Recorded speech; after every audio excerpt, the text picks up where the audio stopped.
Well, howdy. My name is Clayton Carley, and I'm a graduate candidate in the Soynomics and Breeding Lab. And I'm Zaki Jubery, an engineer in Baskar's lab. And so together we're able to build collaborations that are able to solve a lot more problems. Working with engineering and plant breeding, we're trying to figure out how we can build the best soybeans possible. So with that, originally I started off looking at what was happening underneath the ground, what was happening in these soybean roots. And I was really curious about was these soybean nodules, the itty bitty little structures on the edge of these roots. And what's amazing about these soybean nodules is that they're forming a symbiotic relationship with Bradyrhizobia japonicum and the soybean plant itself, where the plant is getting carbon sugars from photosynthesis, giving it to the nodules, and in return the nodules are fixing atmospheric nitrogen into usable nitrogen for the plant to use.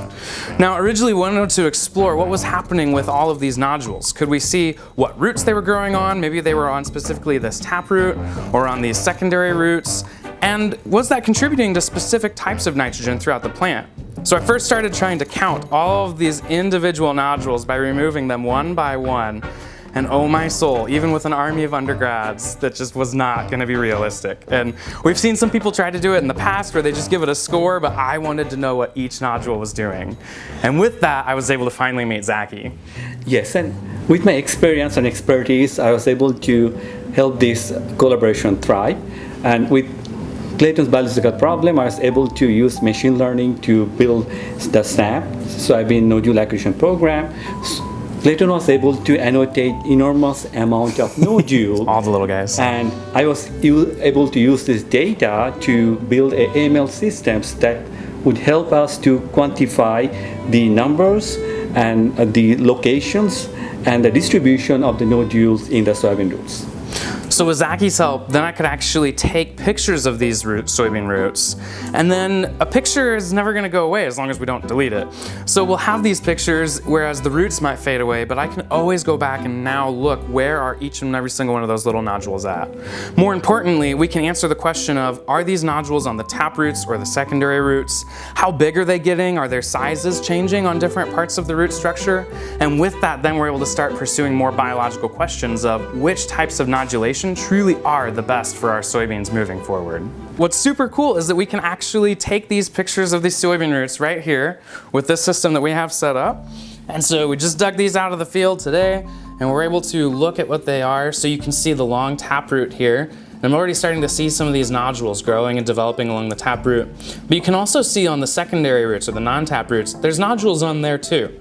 So with SNAP, we're able to actually quantify where these nodules are, how big they are, and what they're looking like in this specific soybean root. Awesome, so here's the root we were just looking at, and like I showed earlier, here's the big taproot and the secondary or non-tap roots with all the nodules on them. And what we'll do is we'll actually run that through the SNAP pipeline that Zaki was able to develop. And for me as a breeder, this is so awesome, where I can now look at these and it's almost like, you know, every single soybean root has a story to tell. And with Zaki's help, we get to translate that story and then I get to share it as a plant breeder. And so let's run it through SNAP and see what we get. So we'll minimize this picture. We'll run SNAP, make it run.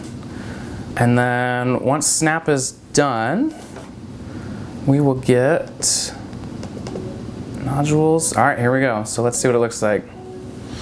If I bring this up, and there it is. There's a beautiful root that's got all of its nodules put in bounding boxes here. So now I'm able to quantify where these nodules are, and then able to look and see how big they are as well. Those bounding boxes have their dimensions with them. So what I'm also able to do at the same time is take that original root, we can run it through the taproot detection part of SNAP, which then gives us, let's look at that taproot, this gem. So it just looks like a black and white taproot, well, a piece of black and white imagery here, but to me that's glorious because now we can actually see where the taproot is, where the nodules are going to be on it. So let's put those two together and see what happens when we have a taproot on the image.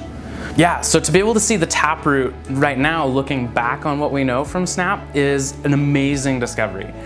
Something we were able to find was that the taproot nodules specifically are what have the highest correlation to end seed protein.